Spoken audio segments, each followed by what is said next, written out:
We thought for St. Patrick's Day I might show you a little Irish melody on guitar, and this one's been recorded by a few guitar players, but the ones that really stuck in my mind were probably Paddy Larkin and Richard Thompson. They have two really nice versions.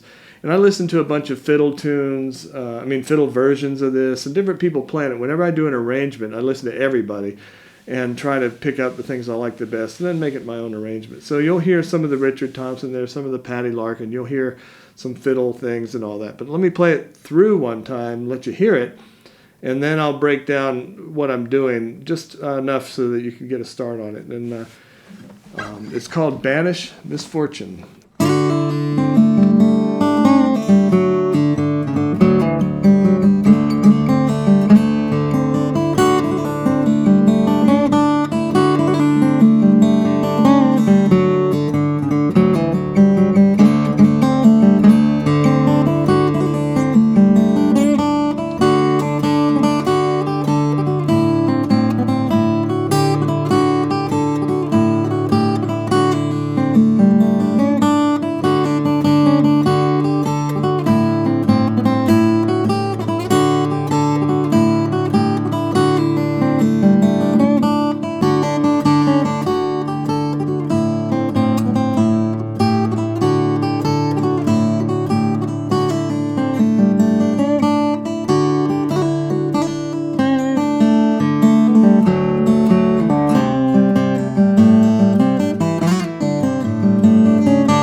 Okay, so that's Banish Misfortune, and with a few ornaments thrown in on top of it that are very guitaristic. And I'm going to run through it real slow. That was actually slower than I would normally play it. In fact, one time Tony McManus and I did it in concert together, and I knew it was a tune I knew, so I thought I was safe, but not with him playing. He's a monster.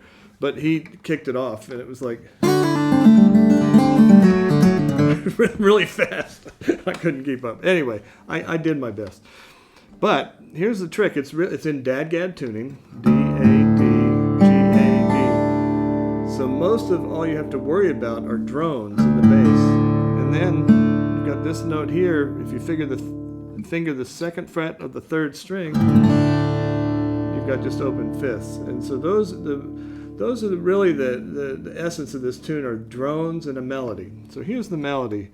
It's just basically in this, what I consider first position in Dadgad. So first finger would cover the second fret, and then second, third, fourth, all on from second fret to third fret, fourth fret, fifth fret. So your fingers are about a 4-fret spread, if that makes sense. And so I start off with my third finger and my first finger playing the melody. And then the next note is on the second string, just pulled off like that. And I hit a D in the bass. And the melody goes, but I like to do this thing that, I think I got it from Richard Thompson. It goes, so it kind of is just a bend, almost a bluesy bend, but in a weird spot. So...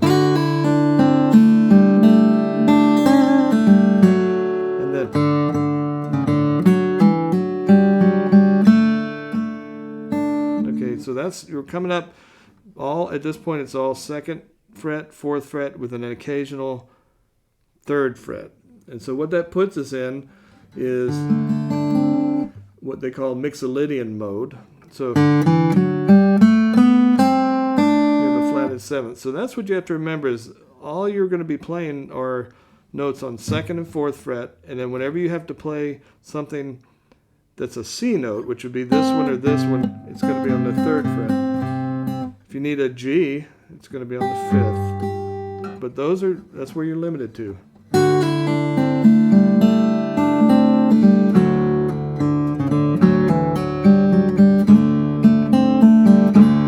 And here I do a little thing, the melody just goes, but I do a slide into it. Just to give it a little something, I don't even know.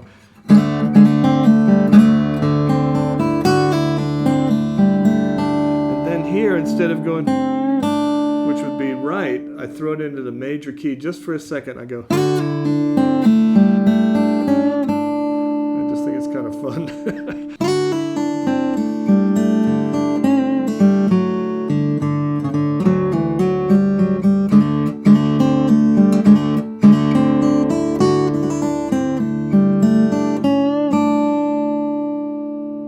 Then the second part, you repeat that.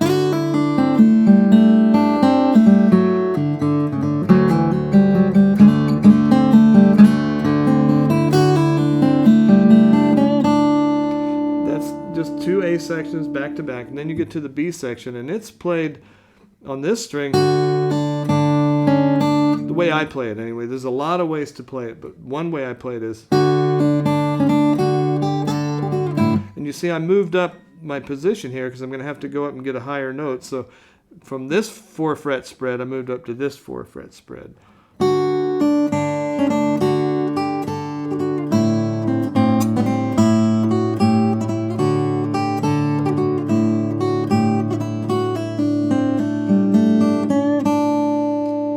And one of the options there is to do this. It's what a fiddle player might do with the bow, where they kind of bounce the bow and make a triplet.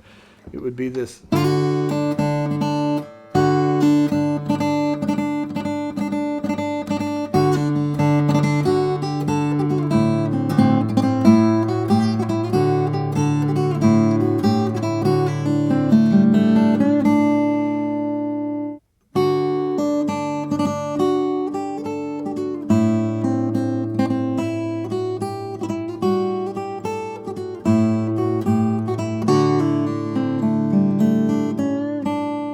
Okay, following that cool little triplet thing, if you want to throw it in, it's going to get a little more complicated.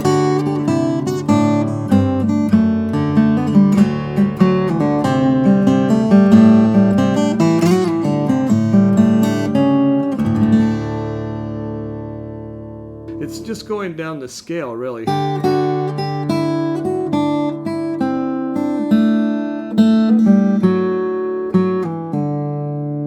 A C in the bass to an A in the bass.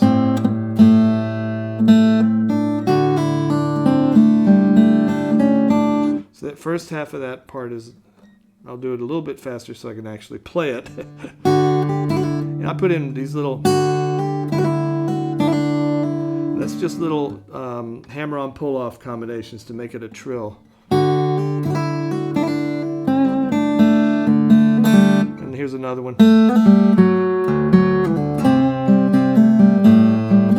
And here I'm doing an octave. And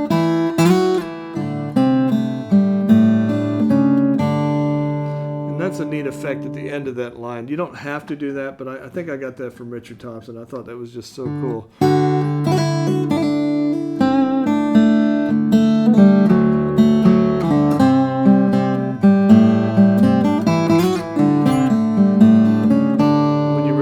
You walk the bass down.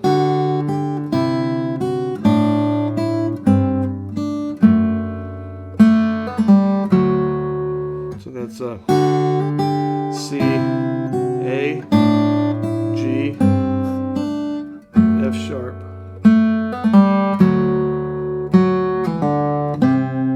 And then the same ending.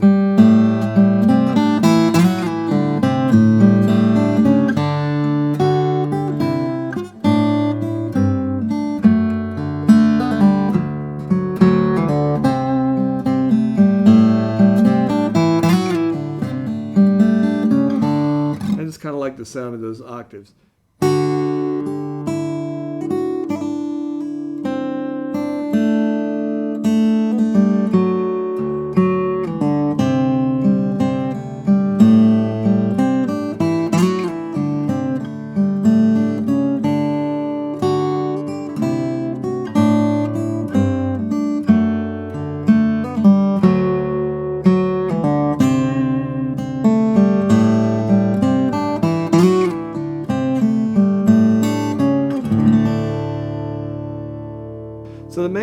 that I'm doing that are difficult really have to do with ornaments. And these little stretches that make it all of those are sort of interpretations. The melody really is just straight ahead.